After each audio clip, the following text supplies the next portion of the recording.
bandhig dhalinyarada lagu wacyigelinayo oo laga wacyigelinayo dhibaatada qabyaaladda ayaa magaalada Hargeysa uu ku qabtay fanaanka Maxamed BK heese ka hadlaya dhibaatada qabyaaladda ayuu ku soo bandhigay bandhigaasi wariyaha telefishinka BBC ee magaalada Hargeysa Sadiq Maxamed Bulmad ayaa fanaanka la kulmay barnaamijku saaka waxa uu wacyigelin waxaan ka wacyigelinay dadka qabyaaladda in laga tago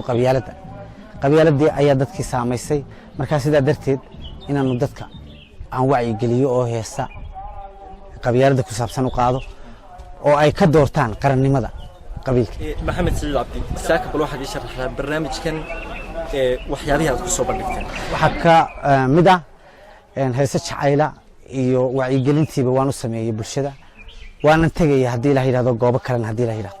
maxay tahay ujeedada kugu dharisay inaad barnaamij noocan oo kale aad qabato waxaan noo baxay wadankii wuxuu noqday qabyaaladii baa laga hormarinaya wax kastoo la qabanayo bulshadiiba boqolkiiba boqol waxa soo dhaxgalay waxa marka waxaan aan u goostay dar Ilaahay inaan meel kasta istaago inaan ka baabiyo bulshada intii aan ka gaari karo Ilaahay baa wax baabiye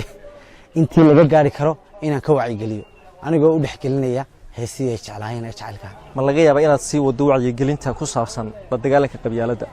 goob kasta oo Soomaaliland ku taanle intii aan ka gaaro waxaan sameynaynaa waqtiyo munaasaba sida gelinka dambe ama gelinka hore waqtiga inoo saamaxo inaanu wacyigelin u sameyno bulshada Maxamed BK oo u waramayay Sadiq Maxamed Bulmad mar walba